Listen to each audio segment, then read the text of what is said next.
Eto na naman, di na naman mapukpukan ng cravings. At ngayon, Arabic food naman ang ating gagawin. Iba na talaga pag masarap ang pagkain, binabalik-balikan.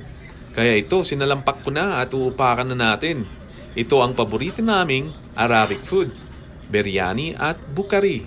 Di hamak, nakakadalawang order kami nito noon. Kaya ito, nakatatlong plato na ako ngayon. Ang sarap kasi. Inuna ko pala yung chicken thighs with legs. Binuhusan ko lang ng chili powder, turmeric na may curry, at oregano.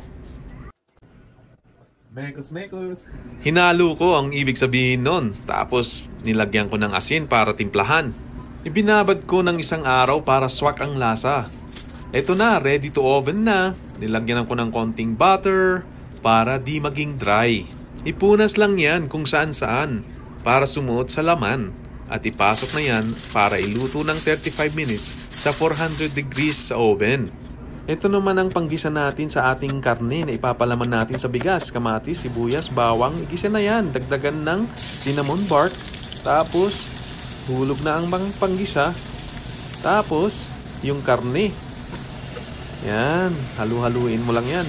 Dagdagan ng paminta. Dagdagan ng ginger, tapos kamatis at coriander. Yan, halu-haluin mo. Mekos-mekos. Pwedeng chicken, lamb, baka at baboy. Depende naman sa gagamitin mong karne. Lagyan natin ng yogurt, tomato paste para lumapot at kumulay at para malasahan ng konti ang asim. Tapos, haluin natin ng haluin. Haluin pa more. Ilagay na natin ang biryani powder. Hindi ko na-explain to kung ano to. Search na lang sa internet.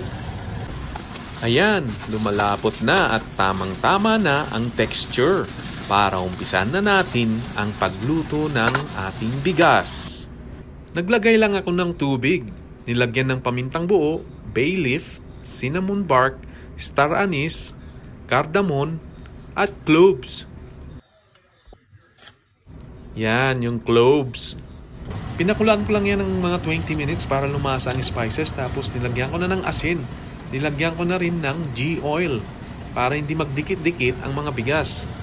Pakuluin mo lang ang bigas hanggang sa malapit na itong maluto. Ito pala yung basmati rice. Medyo may kamahalan ito kumpara sa normal na bigas. Ito kasi ay mahaba ang hibla at di nagdidikit-dikit. Tapos, hanguin na natin at isasalansan na natin sa isang kaldero kasama ang karne na ating niluto kanina. Favorite ko pala itong kaldero na ito. Dala ko pa yan galing Pilipinas. Di kasi nasusunog ang niluluto ko dyan. Alternate lang ang gawin natin. Kanin, tapos karne, hanggang sa matapos. Ayan na, tapos na nga. At ipapainin pa natin ito ng mga 20 minutes sa mahinang apoy.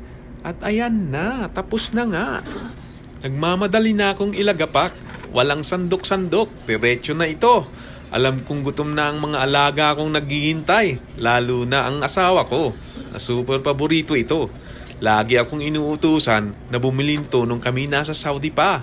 Dito ata pinaglihi ang aking bunso. Pero ngayon nasa Canada kami, niluluto ko na lang ito. Kaya tara, kain tayo.